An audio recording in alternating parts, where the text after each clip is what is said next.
Do you believe that food and water are basic human rights? Do you believe in the end of world hunger? Yes. Thank you. We have thousands of organizations working on this worldwide. That's millions of people working together to end world hunger. Last year, over $100 billion was spent on this cause. Yet, a recent study shows that as little as $11 billion could close that gap. So if we have the human resources and we have the money, why is it that we haven't solved the problem yet? So let's examine this issue a little bit closer. Over the last 40 years, we have done more in economic development than we have done in the history of time. Yet when we zoom in on a village, it could be in Africa, it could be in India, or anywhere in the world, we find a very common trend. Year in, year out, organizations come in, they want to make a difference, they try their thing, and then they move on. Why is it that they leave with little to no success? And I invite you to consider that when they come in every time, they're starting from scratch. They have to build a network, they have to find their resources. And so it's like starting from nothing every time. Hi, I'm Hasan. I'm Misty Bright, and I believe that there's more power together. And our mission is to create a world that works by working together. We believe that as a species, we actually have the solutions to all the world's problems. It's just a matter of bringing the right minds together. So why haven't we done that? Now, we can try to point fingers, but that's never effective. Instead, let's start asking better questions. Let's really examine what that missing piece is to complete the puzzle. And it's actually much simpler than you might think. In fact, I bet it's very obvious to you. The missing piece is simply collaboration. Oh, it sounds so easy. It's just collaboration. Why don't we all do it? Well, the interesting thing is, it's based on neuroscience that we now understand that our brains are actually wired to have us not collaborate in many ways. And it has to do with our survival mechanisms. You see, when we're not threatened, meaning there's no threat present, animals aren't trying to kill us or hunt us or guns aren't going off, we have an automatic default way of operating. And that way of operating is looking good and avoiding looking bad. You see, the idea here is that if you look good, then others will contribute to your survival. And if you can avoid looking bad, then others will not contribute to your pain. Now let's step back from the global view and examine this in our daily life in corporate America. Maybe you don't ask for help because you're worried that the person you ask for help from is going to think you're unqualified to be in your position. Or maybe you don't work together because you think that somehow by sharing the victory of a job well done, it makes your accomplishment less impressive. But the reality is the impact when you don't collaborate is that deadlines get missed, subpar work gets turned in, innovation is stifled, and productivity and performance suffer. So let's go to the other end of the spectrum. Let's talk about being on a team that's actually winning. Anyone here ever been on a team that's like really winning? That's awesome. You can't wait to show up at work every day, right? And you know that feeling, that exciting feeling to show up there on that winning team. A few years ago, I got the chance to participate in a team exactly like that. I got to work on a project at the US Supreme Court. And there's some attributes about that team I want to share with you because they're common attributes of a winning team. First, everyone on the team was overqualified for what they came to do. Everyone was overexperienced, overeducated, over. Secondly, everyone on the team showed up to work every day with a desire to learn and improve themselves. And then finally, they showed up with a shared context to serve the mission of the court and to serve at the highest level of performance possible. And when I look back, it was such a great experience, but I also have to acknowledge that it was almost a freak occurrence in business nature that this group of people came together. Because that doesn't happen all the time. What about the rest of the instances? What about the teams that we have right now? By contrast, what's more normal, have you ever been on a terrible team? Have you ever dreaded going to work? It's not a good feeling. I was a part of a terrible team. I had a boss who pretty much only cared about making money and looking good. He didn't care about the quality of his work, team morale, or really even the satisfaction of clients, as long as he looked good in the end. He'd spend weeks on end being a total jerk and then throw some lavish gift or bonus at us and think it'd fix it, but it didn't. I hated going to work. I'd wake up every morning and I would stay in bed till the very last minute, hoping by some miracle I wouldn't have to go. And then I'd get in my car and I'd spend 30 minutes thinking about how much I didn't want to be there. Can you relate to that? Mm-hmm.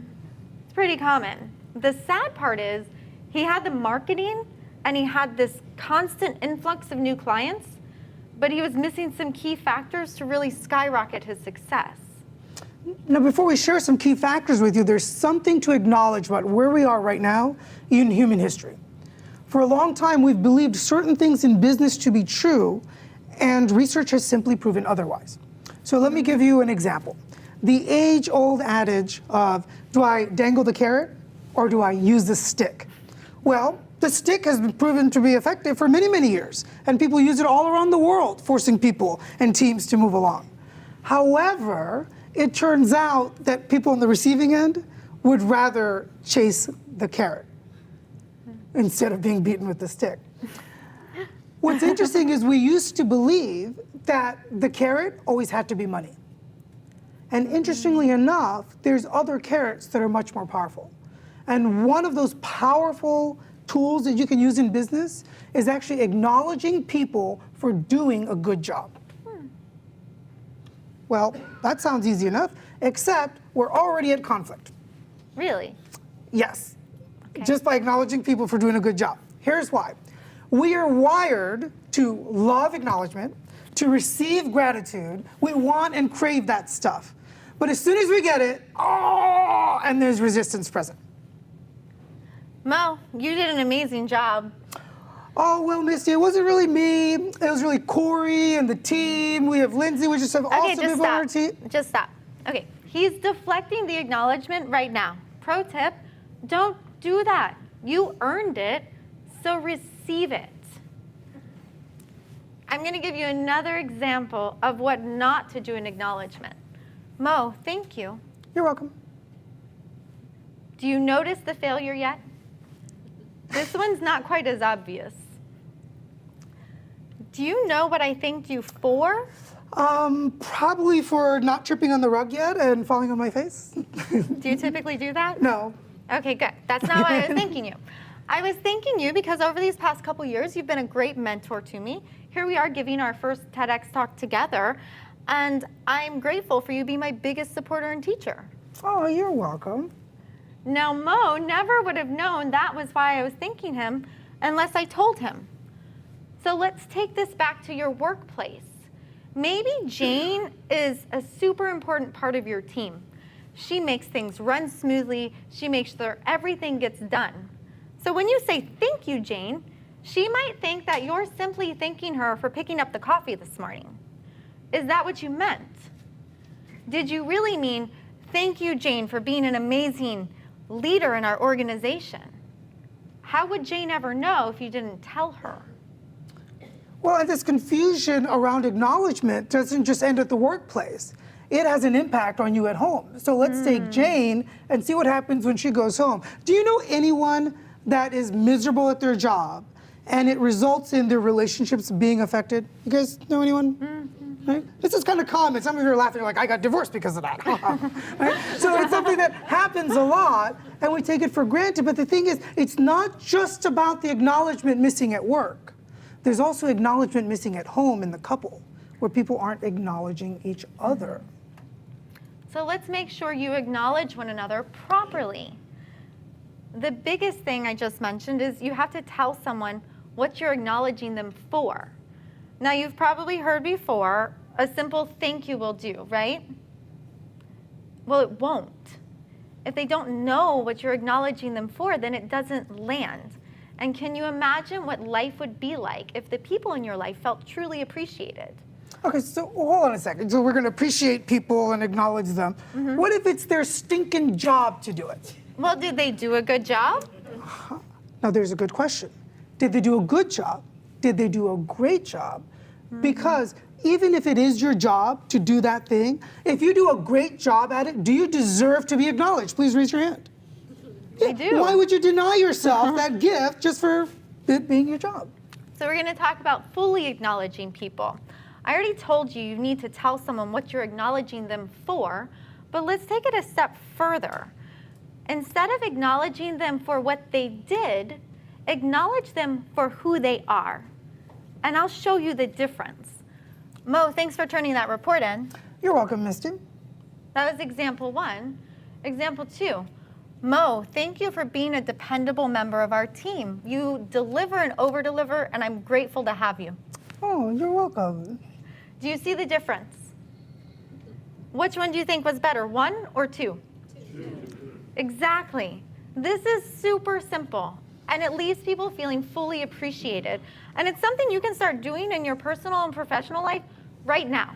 And what I guarantee is it will improve your relationships, and it'll improve the performance of the people in your life as well. So why don't we look at another way that we can do acknowledgement? Okay. So in this next method of acknowledgement, we're going to understand the correlation between effort and results. In a typical team where collaboration is not strong, where people are just kind of in a room doing something together, what happens is that a typical or an average amount of effort is going to produce an average amount of results. Does that make sense to everyone? Okay.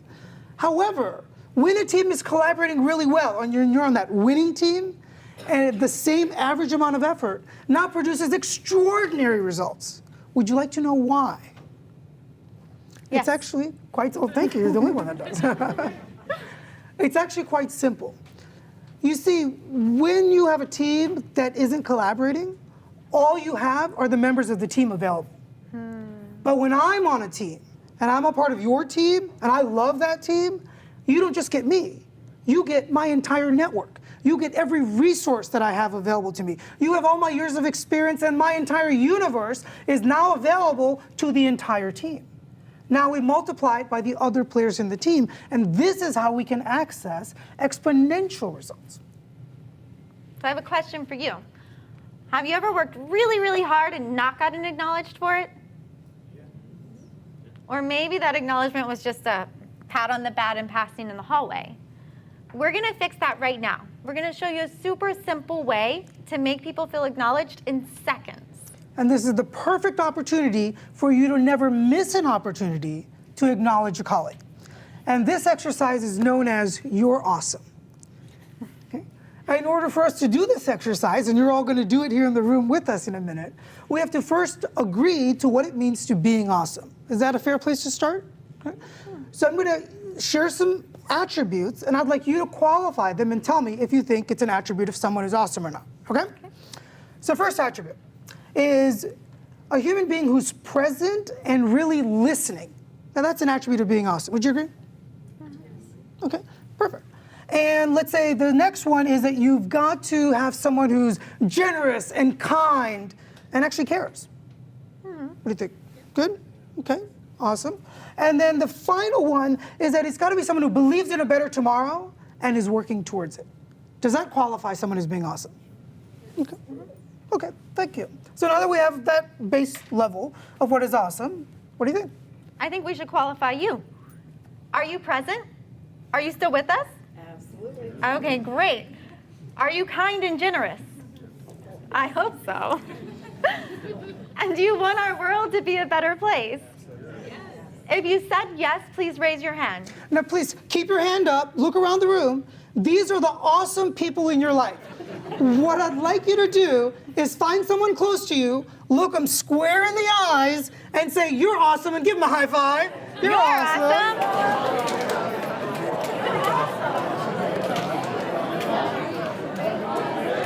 Now find someone else and do it again.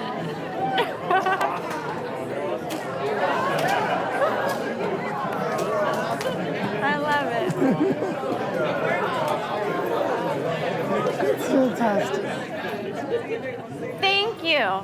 Now imagine if this was your everyday work environment. What would it be like if people really got along like this? Well, for starters, you'd have a lot less stress. You'd have a lot more time on your hands because you'd be getting things done before the deadline. All of your projects and deliverables will become world-class. You'll be happier. You'll make more money. You'll feel younger and have more energy. And life will simply become easier. Can you feel the energy in the room right now? Yeah. This is what I mean when I say that there's more power together. And this is how we create a world that works, by working together.